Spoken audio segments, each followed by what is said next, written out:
Abonnez-vous sur notre chaîne YouTube Kadhafi Moumoudi pour ne rien manquer.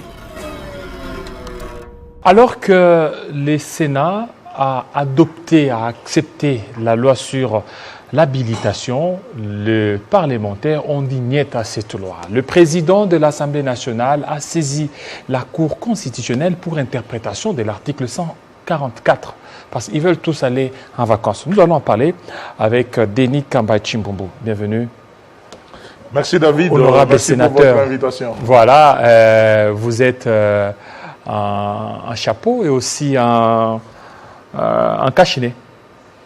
Oui, merci. J'ai voulu d'abord, conformément à tout ce qui se passe... le message. Voilà le message. Oui, effectivement. C'est vraiment de me protéger.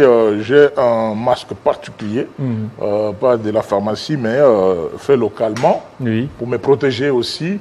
Mais je crois par rapport à cette distance... avec votre autorisation, si je peux enlever pour voilà, c'est mieux. Donc, voilà. Par rapport pour qu'ils vous entendent. Merci. Voilà. Et voilà, David, je suis à votre disposition. Et merci aussi pour votre invitation. Votre casquette, ça va aussi? Oui, sauf si ça vous gênait. C'est mieux casquette, ça voilà. Comme ça, on veut voir comme ça Denis Kamba. Denis Kamba, en chair annonce. Voilà, la loi d'habilitation, parlons-en. Denis Kamba Chimbumbu, c'est comme si vous ne mettez pas sur une même longueur d'onde entre sénateurs et députés. Les députés, pour les députés, ils ont vu qu'il ne fallait pas donner les pleins pouvoirs à l'exécutif de pouvoir légiférer par voie d'ordonnance loi. Oui, David, je crois que certains débats, nous devons le faire généralement sans passion. Oui. Sans passion, la correspondance de son Excellence, Monsieur le Premier ministre, était claire. Et cette correspondance a été adressée aux deux présidents, au président de l'Assemblée nationale et au président du Sénat. C'était après un conseil de ministres. Tout le monde le savait. Et il y a quelque temps, vous avez suivi cette question sur la pandémie, le coronavirus, qui a élu domicile même au Parlement. Chez nous, au Sénat, il y a une dizaine de collègues et certains membres de l'administration qui ont déjà ces problèmes-là. C'est comme ça qu'en toute responsabilité devant ce quart de force majeure, bien que conformément à l'article 144 que les amis évoquent, qui est cette problématique d'état de siège s'est trouvée pendant qu'on est en session, mais on a un cas de force majeure qui est le corona, où soit on va faire contaminer tous les parlementaires, c'est-à-dire sénateurs et députés nationaux, ou peut-être on parle de mesures qui s'imposent. C'est comme ça que notre gouvernement de l'Union sacrée, devant ses responsabilités en Conseil des ministres, a pensé nous envoyer cette loi d'habilitation qui ne concernait pas seulement la question de l'état des sièges, mais il y avait d'autres lois essentielles, notamment en ce qui concerne la mobilisation de recettes et aussi le nouveau ministère avec notre ami frère Eberan sur le numérique. Il était question que, conformément à l'article 129 de notre Constitution, nous puissions donner le pouvoir au gouvernement de la République pour qu'à travers le premier d'entre tous les membres du gouvernement ou au niveau de l'exécutif, le président de la République, puisse commencer à légiférer pendant plus ou moins 3 mois par ordonnance loi. Ça ne posait aucun problème. Nous n'avons pas compris. Est-ce que ça ne va pas beaucoup plus renforcer le pouvoir du président et celui du gouvernement pendant cette période? C'est ça la mauvaise lecture. C'est ça la mauvaise lecture. Parce qu'on a vu beaucoup de députés qui sont beaucoup plus opposés et jusque-là, le président de l'Assemblée nationale est allé même saisir la Cour constitutionnelle. Oui, mais je crois qu'ils vont revenir sur ça. Ils vont revenir sur ça. Donc, on ne blague pas avec la vie. Et vous parlez de la mauvaise lecture, comment? On ne peut pas faire la politique avec émotion, avec des préjugés, parce que le gouvernement de la République est issu de l'Assemblée nationale, de la majorité parlementaire. C'est supposé que ce que le gouvernement est en train de faire, l'Assemblée nationale va accompagner. S'il y a déviation, il y aura des moments de contrôle parlementaire. Nous, on n'a trouvé aucun problème au niveau du Sénat. C'est comme ça que nous avons voté cette loi à l'unanimité. Il y avait plus de 90 sénateurs. C'est pour la première fois qu'une loi a été votée sans les noms ou l'abstention. À l'unanimité, nous avons voté cette loi parce que nous avons trouvé que non, les arguments qui étaient donnés dans cette sollicitation d'habilitation par les gouvernements de la République étaient non seulement responsables, mais fondés. Nous n'avons pas compris. Comme les gens ont toujours des calculs derrière leur tête, des calculs politiciens derrière leur tête, c'est comme ça que nos amis de l'Assemblée nationale, la majorité des amis de l'Assemblée nationale, avaient pensé qu'on devait revenir sur ça. Mais si nous devons tous comprendre qu'après le faux pas que nous avons connu, nous, du FCC, et du cash au niveau de la coalition FCC Cash. Maintenant, dans la nouvelle vision de l'Union sacrée, nous devons commencer à nous faire mutuellement confiance et faire marcher la vie. Oui, mais vous n'allez pas tout simplement dire oui à tout. Non, mais... parce que la tendance, c'est là. Vous voulez, c'est que le président veut et vous avez l'habitude, donc vous voulez toujours opter, prendre cette option-là. Et David, vous avez vu mon habillement d'aujourd'hui? Oui, ça veut dire que vous êtes en noir. Non, pas seulement en noir, mais avec ce masque, avec le désinfectant, sans oublier une petite bouteille d'eau. Oui. Et aussi avec votre... la canne de votre canne aussi. Kilolo. Ah, pourtant j'avais mis ça de côté, je ne savais pas que tu avais déjà remarqué. Avec votre canne. Et, chers amis, je crois que nous devons... Moi, je suis chrétien, hein. Je suis fils d'un pasteur. Je devrais aussi être présenté de temps en temps. Pasteur Kilolo. Oui. Non, pas moi, pasteur de Saint-Esprit. Moi, mon père est licencié en théologie protestante et il est pasteur presbytérien protestant. Vous êtes pasteur? Non, je suis fils d'un pasteur. Nous allons en parler quand on va parler des Vita Club, là, parce que... Non, vous avez été. David, c'est seulement ça. Je voudrais vraiment tranquilliser tout le monde que non. Le Sénat n'a fauté nulle part. Mais c'est dans ce cadre de collaboration des institutions. J'ai amené, pour une fois, je suis venu sur le plateau avec pratiquement toutes les correspondances. Et si vous voyez très bien la lettre que son Excellence, Monsieur le Premier ministre, a eu à écrire, à adresser au président du Sénat et au président de l'Assemblée nationale, vous allez voir que non, tous les arguments étaient donnés là-dedans. Un peu de bonne foi, tout simplement. Parce que nous travaillons dans le cadre de la collaboration des institutions. Un gouvernement issu de la majorité parlementaire constate ce que nous-mêmes nous avons déjà constaté, parce que dernièrement, au niveau du bureau du Sénat, le bureau avait sollicité de l'INRB pour mettre un poste d'examen des coronavirus. Nous autres, nous avons passé plus de 4 tests à Kigali, et 2 tests ici au Congo-Kinshasa. C'est du sérieux quand on parle de coronavirus. Mais quand je vois certains collègues vouloir faire des polémiques autour de ce dossier, je trouve que c'est un peu de la méchanceté. Ce n'est pas un problème de dire que non, le chef a dit et nous devons seulement accepter. Non, pour nous-mêmes, pour notre propre santé. Avec le coronavirus, David, il est souhaitable de rester chez soi, se protéger, que déambuler gauche-droite être toujours dans les trop-pleins du palais du peuple. C'était ça la première raison. Voilà, le fait pour le président de l'Assemblée nationale, Christophe Mbosso, de saisir la Cour constitutionnelle, ce n'est pas là du forcing. Parce que lorsque déjà les députés ont dit niet, pourquoi aller à l'interprétation à la Cour constitutionnelle? Non, mais écoutez, parce que nous, par rapport à cette disposition-là, ce n'est pas par hasard que le Premier ministre, en envoyant sa correspondance, se faisant fort de l'article 129 de la Constitution, mais vous voyez que l'article 144, donc il est allé par rapport à cet article 144 qui dit que pendant qu'on est en session, nous devons rester comme ça parce que l'état de siège a été décrété pendant qu'on est en session, c'est-à-dire que nous n'avons pas le droit d'aller en vacances parlementaires. Mais là, il y a un cas de force majeure, c'est là. C'est pour cela qu'il a voulu savoir au niveau de la Cour constitutionnelle par rapport à ces faits qui nous amènent à ce que le parlementaire puisse être en insécurité sanitaire. Devrons-nous tous rester seulement au palais du peuple parce que tel article a dit? C'est tout simplement ça. Mais je crois que du bon droit, toujours restant dans la même logique que la Cour constitutionnelle, parce que on pourra revenir à ça. Ça sera difficile que la Cour constitutionnelle aille dans le sens de l'Assemblée nationale. Non. Oui, parce que déjà, on est en train de voir, la Cour constitutionnelle serait mieux taillée pour répondre certainement favorable à la demande d'Mbosso. Vous êtes chrétien. Vous êtes chrétien. Notre Bible, qu'on lit toi et moi, oui, l'amour ne soupçonne pas. Non, il n'y a pas de soupçon. Il n'y a pas de soupçon. Je ne fais que vous poser de questions parce qu'on est en train de voir beaucoup de décisions de la Cour constitutionnelle vont dans le sens de pouvoir protéger le pouvoir.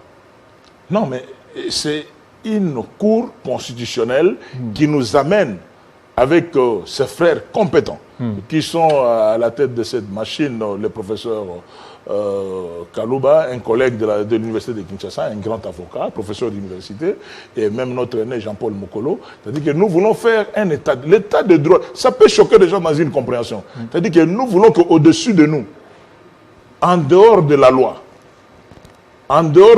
même au-dessus des hommes que nous sommes, il n'y a que Dieu.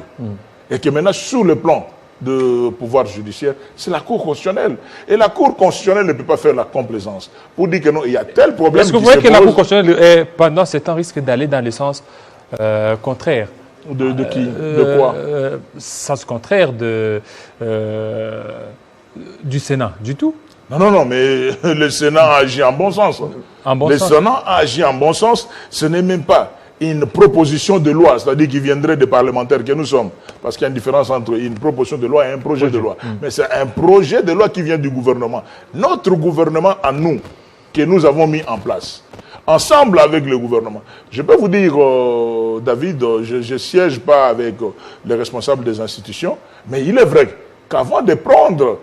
Avant que le gouvernement ne puisse, au niveau du Conseil des ministres, parler de cette question, au niveau de l'interinstitutionnel, ils ont eu déjà le temps d'en parler.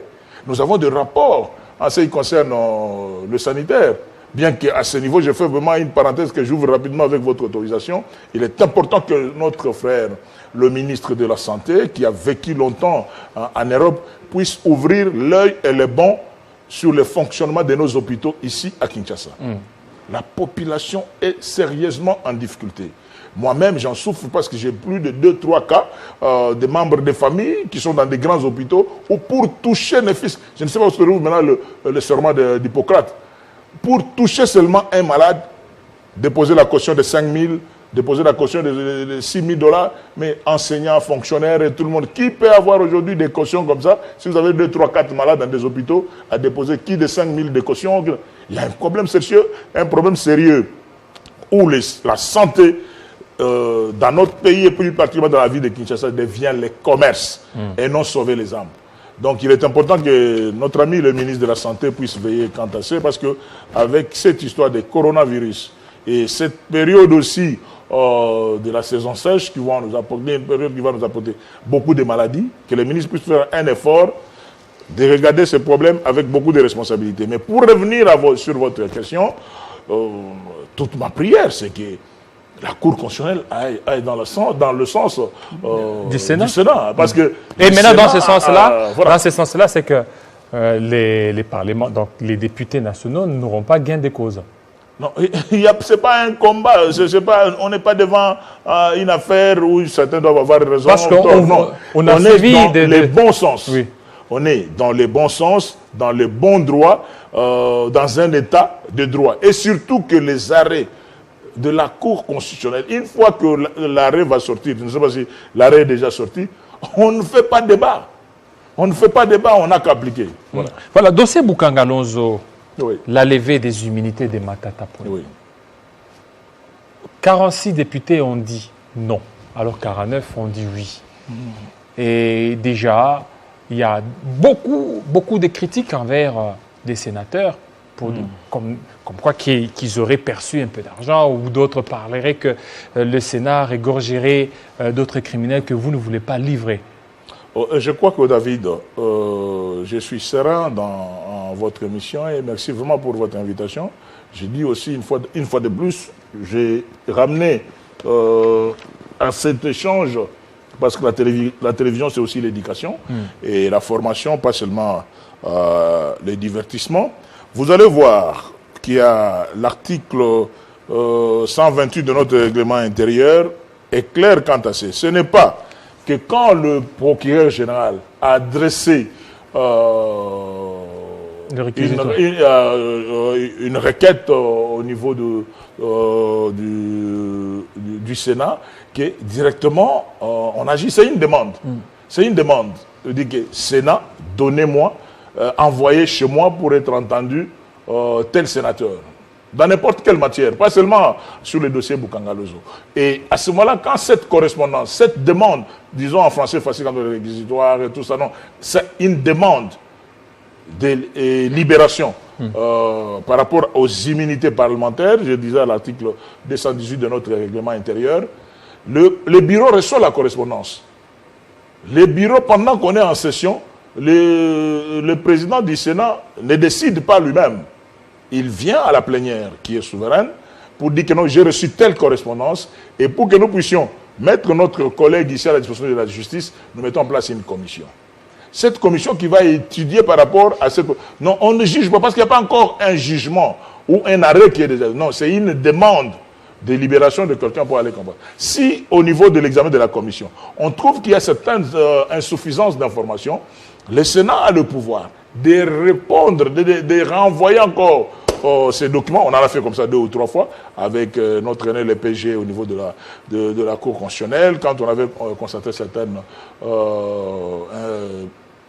problèmes dans les différentes... Il y a eu plus de 2 ou 3 demandes de mise à disposition de collègues.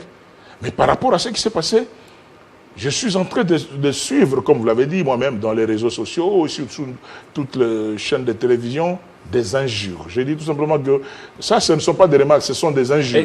Vis-à-vis des parents. Est-ce que je peux dire? Oui, allez-y. Parce qu'il y a 46 parents, 46, qui ont dit, nous, qu'il y ait des insuffisances dans la requête, qu'il y ait des problèmes dans la demande. Non, que notre frère, comme il avait dit à la descente de l'avion, qu'il était prêt à se disponibiliser pour répondre aux questions de la justice. Les 46 sénateurs ont dit, OK, nous n'entrons pas en profondeur, nous mettons notre collègue au niveau de la justice. Mais 49 ont constaté que pour eux, pour les 49, il y avait quelque chose à redire dessus le document.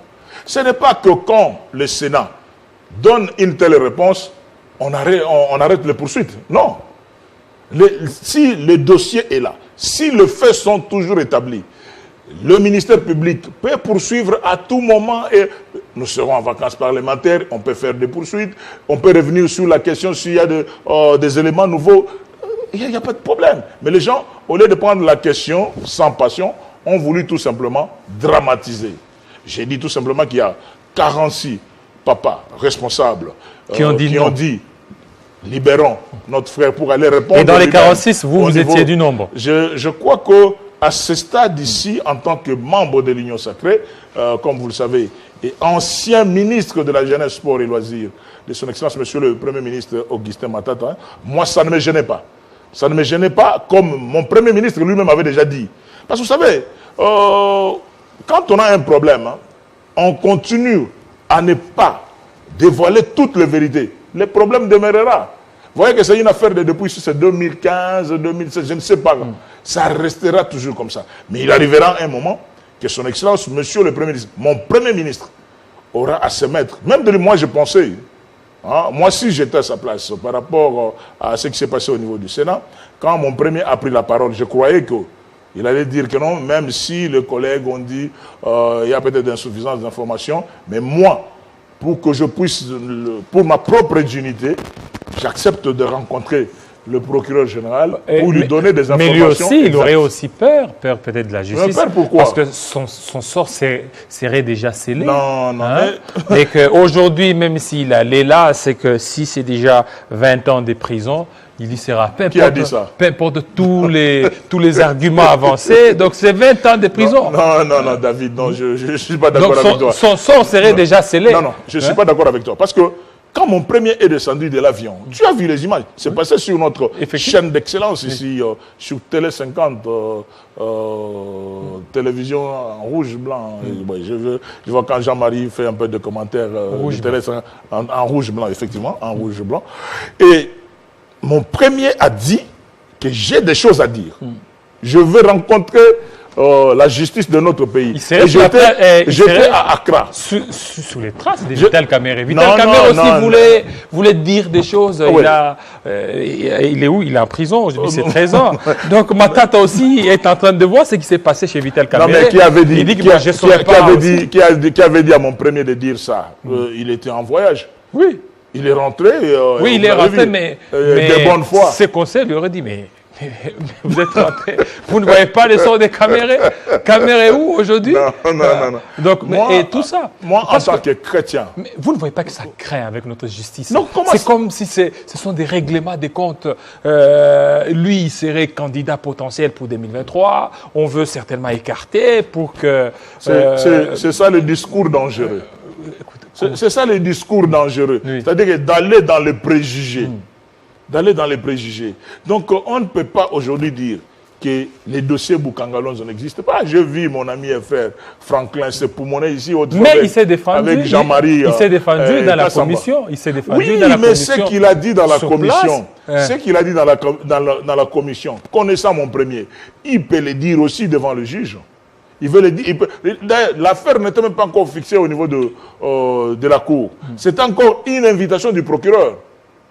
Vous comprenez la différence? Oui. C'est quand l'affaire va être fixée pour être jugée, avec des éléments d'information. Vous savez, quand on a le droit de son côté, on pourrait toujours faire voir que non, c'est faux. Parce que vous savez ce qui se dit, même pendant qu'on était au niveau de la commission, au niveau du Sénat, bien que le dossier a été traité en huis clos, il y a certaines choses qu'on reprochait au premier pour dire que non, il y a tel tracteur ou tel véhicule. Le premier dit que non, le véhicule là se trouve là-bas. Mais au lieu de le dire devant nous, nous n'étant pas un tribunal, vous comprenez? C'est comme ça que nous devons expliquer ça à la population, règlement, pour qu'on puisse comprendre la question. Il n'y a pas un problème de règlement des comptes, il y a de faits qu'on reprochait à son Excellence Monsieur mon Premier ministre, parce que j'étais son ministre des Sports, je répète ça. Et quand je vis mon premier descendre de l'avion, dire que je venais pour rencontrer la justice de notre pays, mettez-vous à ma place, qu'est-ce que je devais faire? C'était d'accompagner mon premier pour dire que non, bon, mon premier veut rencontrer notre justice, accompagnons le premier pour rencontrer la justice. Mais il s'est fait que la chose n'a pas été vraiment comprise de la même manière entre 46 sénateurs et 49 sénateurs. Et cela montre qu'il y a encore des frustrations, c'est que la cohésion n'est pas encore démise au niveau des l'Union sacrée. Non, ça ce n'est pas un problème de cohésion au niveau de l'Union sacrée. Il ne faut pas qu'on continue Est-ce que vous émettez sur la même longueur d'onde au niveau de l'Union sacrée? Parce que déjà, on sent déjà un peu du rififi au niveau du Sénat, au niveau de l'Assemblée nationale. Le grand problème qui s'est passé, qui nous intéressait ou qui nous mettait mal à l'aise, c'est au niveau de grandes décisions d'État. C'est-à-dire que nous avons un gouvernement de l'Union sacrée, dirigé par le président de la République et le chef de l'exécutif, en dehors du coordonnateur qui est le Premier ministre, tous de l'Union sacrée, préparent des documents pour une loi d'habilitation en ce qui concerne la mobilisation des recettes, en ce qui concerne l'état des sièges, le numérique et tout ça. Ça arrive chez nous, où nous sommes majoritaires, Union sacrée, au niveau du Sénat, nous votons ça à l'unanimité. Mais ça arrive au niveau de l'Assemblée nationale, ça pose problème. D'où la question que vous êtes en train de soulever en ce qui concerne des fissures ou des malentendus au niveau de l'Union sacrée. Je ne peux pas les nier. Moi, je suis un homme direct. Il est important qu'il y ait une coordination, une concertation permanente et régulière puisse se faire pour que nous puissions tous avancer dans la même direction. Mais nous ne pouvons pas parler en termes de lever des immunités volontaires par mon Premier ministre, qui l'avait dit. Les images sont là. Vous savez, maintenant, c'est nous qui sommes très mal vus par rapport à ce que le Premier ministre a dit. Par rapport à toutes les pressions que vous recevez, surtout de la rue et de partout, prochainement, vous risquez de céder à ces pressions. Et cette fois-là, ça risque maintenant de se retourner contre Matata. Ça ne sera plus 46, ça sera peut-être 49. Et puis, vous ne voyez pas que ça, maintenant, on est en train de jouer avec maintenant l'opinion afin de vous salir, pour vous affaiblir, pour changer d'avis prochainement. Vous savez, David, il y a toujours un comportement toujours différent entre le Sénat et la Chambre de représentants, même aux États-Unis. Vous savez, quand le vieux Trump avait des problèmes, et de l'autre côté, la Chambre des représentants avait donné une position, mais quand c'est arrivé au niveau du Sénat, c'était une autre position. Ça peut arriver. Nous sommes en démocratie, mais nous disons que nous, à l'interne, au niveau de l'Union sacrée, nous devons réfléchir sur nos stratégies. Ce que je disais, vous savez, l'expérience politique que nous avons pour avoir vécu FCC, cash, et maintenant, FCC cache, qu'on le veuille ou pas, c'est la majorité de FCC, la majorité de cache, avec quelques amis de la Mouka qui sont venus entrer dans l'idée. Nous ne devons pas continuer avec la même stratégie au niveau de ce que nous étions autrefois dans la coalition et au niveau maintenant de l'Union sacrée. On doit travailler. Il y a des problèmes internes, oui, mais que je ne peux pas dire ici sur Télé 50. Oui, mais déjà... J'ai déjà dit ça aux intéressés, je fais des notes, j'envoie des messages à qui de droit pour qu'on dise que non, vraiment, il faut savoir resserrer les rangs et savoir jouer les jeux francs. Cette fois-ci, s'il y a encore les réquisitoires, on risque de vous dissoudre parce qu'avec la pétition là pour la dissolution... On risque de faire quoi? Avec la pétition là, je vais arriver, avec la pétition là sur la suppression de certaines institutions budgétivores, il y a aussi le Sénat, on risque de brandir cet argumentaire afin de vous faire fléchir. D'abord, en ce qui concerne, je n'aime pas parler de gens, peut-être le jour que vous organiserez un débat contradictoire, oui. J'accepterai de rencontrer mon frère, l'auteur de cette pétition, qui a été mise en place tout simplement par colère et méchanceté. Colère et méchanceté. Colère et méchanceté pour n'avoir été pas repris sur la liste AFDCA d'entrer au gouvernement. Vous savez, moi j'étais choqué. Bon, c'est déjà passé, je ne tiens pas à être toujours là pour agir autrement, mais c'est pratiquement les mêmes amis qui étaient des chefs de regroupement. Je vois au gouvernement actuel plus de 4-5 amis qui étaient chefs de regroupement, qui siégeaient avec mon ami et frère Némi Ulondia au niveau de Prokoki, tous ces chefs de regroupement-là, qui étaient là, et qui des fois étaient plus radicaux que Némi lui-même. Mais dans la magie des jeux politiques à la congolaise, comme d'habitude, ils se retrouvent aujourd'hui au gouvernement de l'Union sacrée. Est-ce qu'ils ont changé de mentalité? Est-ce qu'ils ont changé de comportement? Les problèmes de notre ami en ce qui concerne la pétition contre le Sénat, c'est une pétition adressée tout simplement à Vieux Bahati, croyant que si le Sénat tombait, Bahati sera chômeur. Et ce n'est pas à l'institution Sénat. Non, mais cette institution Sénat, il vise quoi? Parce que la personne de l'auteur de la... S'il était présenté sur la liste du gouvernement, c'était ça le combat, avec Rémi Moussounga et compagnie. Tout le monde connaît l'histoire. Mais nous, notre vision, pour vous rejoindre, quand moi je parle des institutions budgétivores, je ne suis pas de cette école-là. Je suis au Sénat, mais je me pose la question, est-ce que ne devrions pas réfléchir que nous puissions avoir dans les jours qui viennent un parlement monocaméral au lieu d'avoir un parlement bicaméral. Mais je ne dis pas que c'est Iketou, je dis que c'est des réflexions autour de ce que nous allons faire sur la révision constitutionnelle. Je parlais d'un parlement monocaméral, auquel cas le Sénat va disparaître. Ça, c'est la réflexion d'un intellectuel sans émotion ni état d'âme, parce que moi-même je suis sénateur. Deux, je parle de l'existence des assemblées provinciales.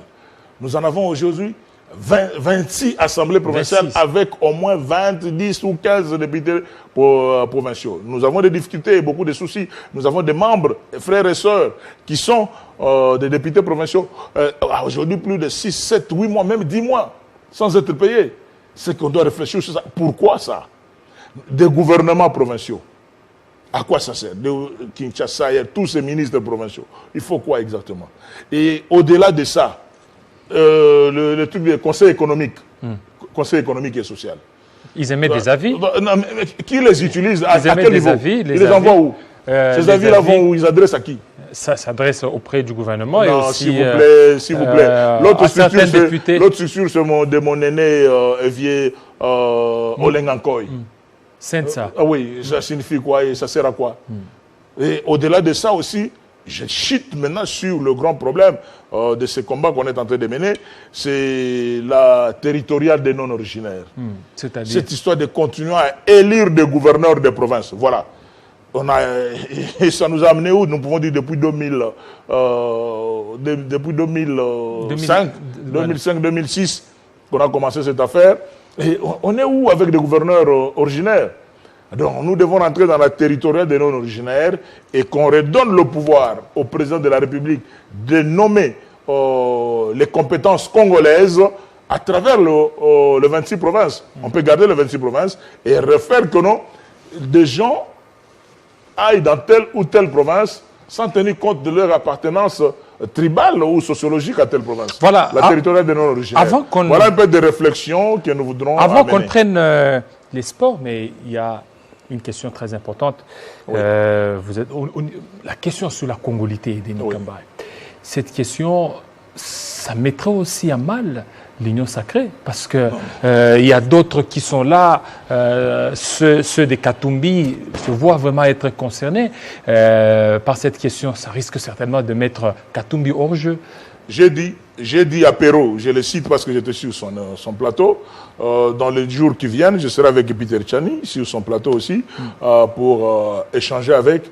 Il ne faut pas dramatiser le vide. Le vide. C'est-à-dire que quelque chose qui n'existe pas, on a fait un débat. Mais il vient de déposer. Il n'est pas député ni sénateur, il a déposé. Non, il y a un député qui a pris cette responsabilité. Il est allé déposer à l'Assemblée nationale. Ça, c'est une information. Oui. Ça, c'est une information que je n'avais pas. Parce que moi, j'avais vu toutes les flèches, tous ceux qui tiraient dans le sens ou dans un autre. J'ai suivi un débat ici avec le directeur général, mon frère JMK, avec mon frère Noël Tchani, pour dire que non, Noël Tchani n'a aucune qualité ni de présenter ni un projet, ni une proposition de loi. Il peut Parce donner que sur ça. sur le plan de la Constitution, c'est un intellectuel qui peut réfléchir. Il peut donner ça à un député. Il peut donner à un député, il peut réfléchir, il n'a violé aucune disposition constitutionnelle. Donc jusque-là... Parce que l'article 23 de notre Constitution parle de la liberté d'expression. Comment on peut interdire dans notre société que quelqu'un réfléchisse? Quelqu'un peut dire que non, je suis en train de me battre maintenant pour faire une proposition de loi sur la polygamie, je suis en train de faire une proposition de loi sur la double nationalité. Ça, ce ne sont que des réflexions des intellectuels. Mais je vis les gens dans des réseaux sociaux prêts à en venir aux mains, des déclarations même de guerre. Pour que si vous osez réfléchir, nous allons tuer. Mais ça, on est dans quelle société? David, je crois que nous les chrétiens, toi et moi, nous les pasteurs et les fils des pasteurs, nous avons un grand travail à faire pour enseigner la paix. Faire le Matthieu, voilà, pour enseigner la paix. Chapitre 5, le serment sur la montagne, et reste ceux qui procurent la paix, parce qu'ils ont appelé fils de Dieu. Est-ce qu'avec cette allure, vous ne voyez pas qu'en 2023, on risque encore de se retrouver candidat encore unique? Non, mais candidat unique, vous voyez donc Matata au niveau de la justice. Je ne vous suivrai pas. Je ne vous suivrai pas. Vital Kamerhe, justice. Congolité, si ça passait. Donc, il y aurait un candidat unique à la présidence, comme on en a vu au niveau de l'Assemblée nationale, au niveau du Sénat. Non, je ne vais pas vous suivre. Je ne vais pas vous suivre parce que j'ai dit que si Jésus revenait bientôt, c'est-à-dire que nous vivons tous les jours que pour faire du bien. Moi, je ne peux pas soupçonner qui sera candidat en 2023. Sauf j'ai entendu à Lualaba ou ailleurs que le président de la République voulait revenir comme candidat. Mais je n'ai pas encore entendu notre candidat prononcé. Attendons le moment opportun. Nous ne pouvons pas dire qu'il y aura candidat unique. Attendons mais parce que au moment opportun. On a vu au niveau de l'Assemblée nationale, au niveau du Sénat, c'est qu'ils font tout pour avoir un candidat unique. Ce n'est pas une nouveauté. Ce qui fait qu'on risque aussi d'avoir un candidat unique au niveau des élections présidentielles. Oui, ce n'est pas une nouveauté, mais je vais te faire rire aussi les téléspectateurs qui nous suivent. Quand nous étions très actifs dans les FCC et des stratèges là-dedans, au niveau du Sénat, nous avons mis notre ticket pour dire nous voterons Moukouba Tamboué comme président et premier vice-président, nous voterons le Vieux Bochab, ainsi de suite.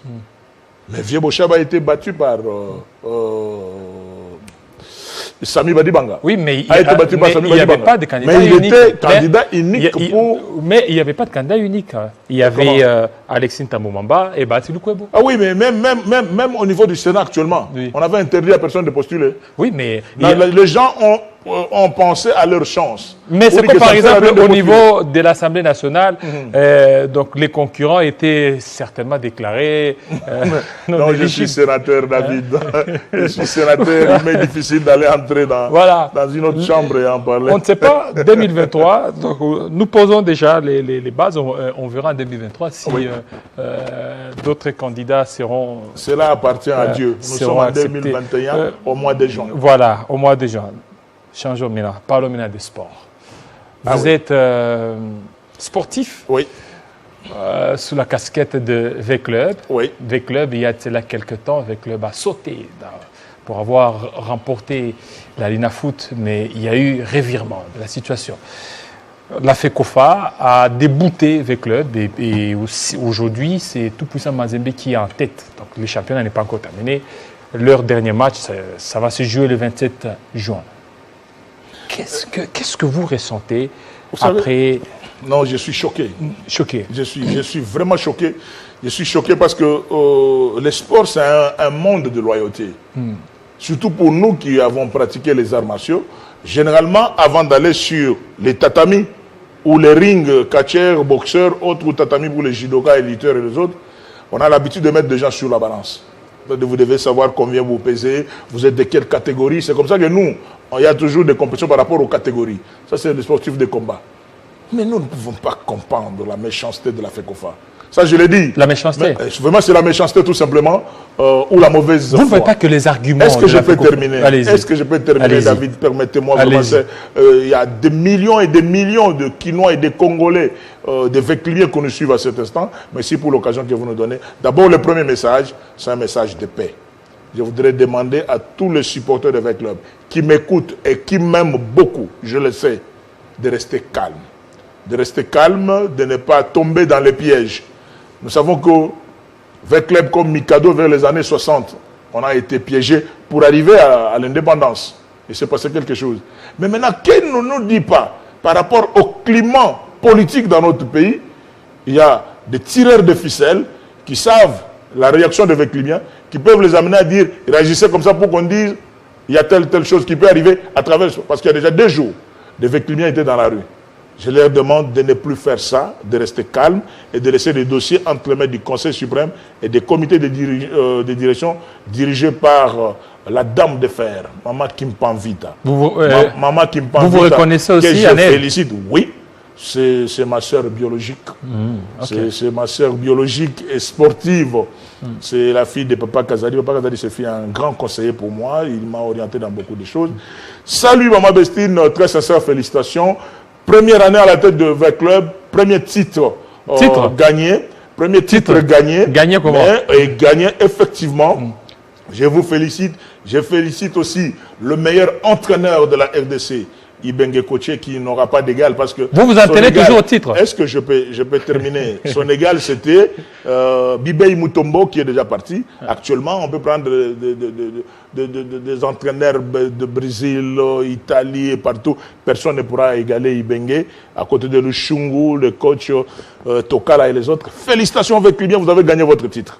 Mais si FECOFA veut récupérer ce titre par force, nous allons faire tout simplement la procédure normale. On va écrire. S'il refuse, nous allons tout simplement rentrer et nous préparer pour les futurs. Mais nous aurons compris.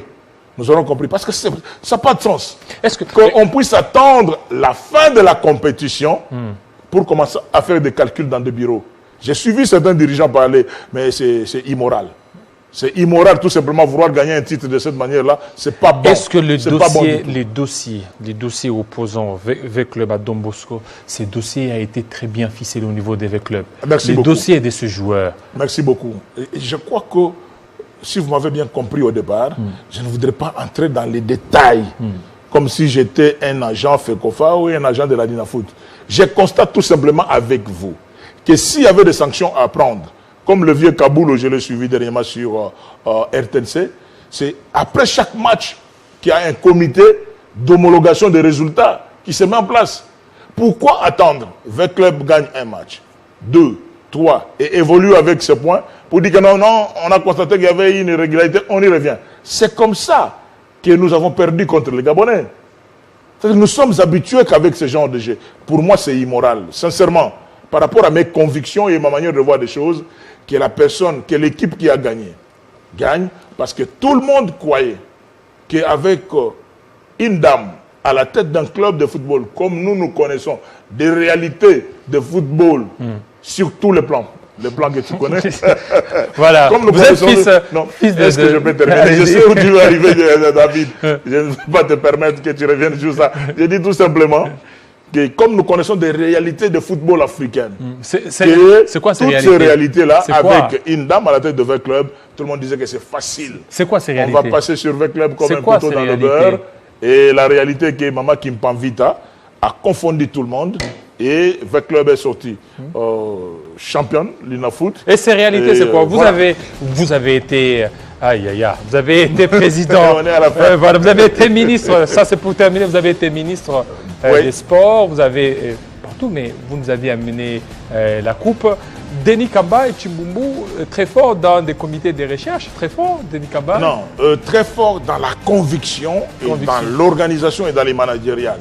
C'est-à-dire qu'aujourd'hui, un des ministres des Sports les plus populaires à l'Est, c'est-à-dire Goma, Bukavu, Kindu, Maniema et partout là-bas, je venais de rentrer de Kigali, c'est là où j'ai compris que j'étais vraiment... j'avais fait un grand travail de l'autre côté. Nous bénissons le Seigneur pour ça, pour sa grâce.